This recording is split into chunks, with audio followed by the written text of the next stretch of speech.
Good morning. Happy Easter, guys. Hope you are doing well. Thanks for the many prayers. I'm very pleased with Amanda putting up the video asking for prayer after my recent surgery. I am doing much better now. It's been a couple weeks since I've had a video up, and I'm going to go ahead and try to start getting one up maybe this evening or maybe tomorrow for sure. Just kind of an update on the bench and some other stuff. I never did a stash ads from the Roanoke show, so I may end up doing that. But this Easter Sunday morning, I want to share a word with you from God's Word. And the reason I do that is it's part of who I am, guys.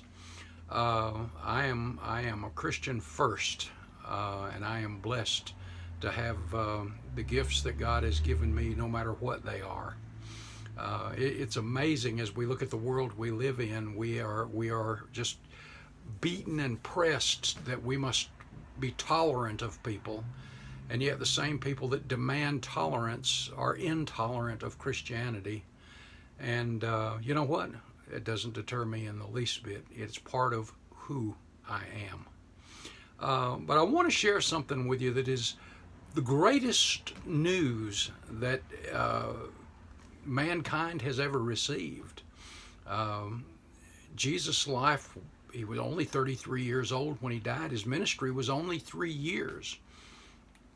And in those 3 years, he impacted the world that even we live in today. It is just absolutely amazing. He split time into BC and AD. The impact of his life is still being felt and will be felt through eternity. But I want to share something that is amazing. You know, there's 4,200 plus faiths and religions that we know of on the earth, and there's also many things, well, you know, of those four, let me just say this, there are only four of those that are centered around an individual. Buddhism, the Muslim faith, Islam, the Jewish faith, and Christianity. The Jewish faith is based around Father Abraham, the Christian faith around Jesus, Muhammad, and then Buddhism, Buddha, of course. But of all of those, only one claims and has proof of a risen Christ. And I want to share with you something now. So let me flip the camera around. I want to read something to you.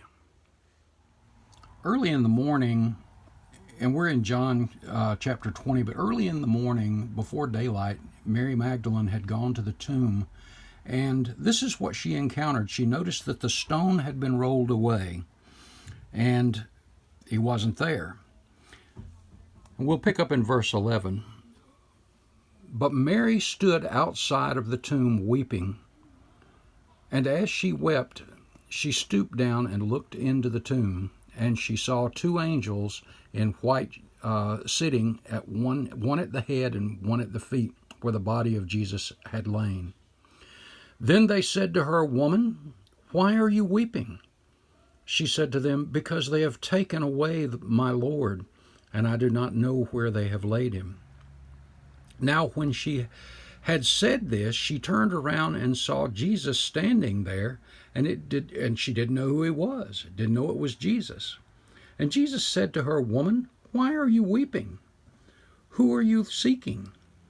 She supposed him to be the gardener, and said unto him, "Sir, if you have carried him away, tell me where you have laid him, and I will take him away." And Jesus said to her, "Mary."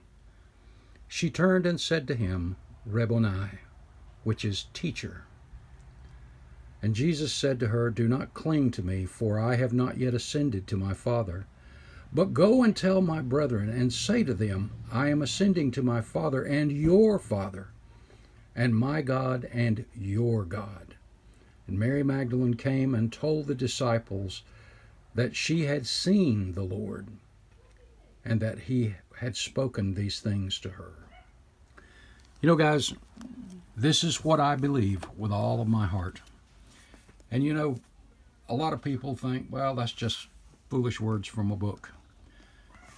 But if you know him like I know him, you know it in your heart. You feel that presence in your heart.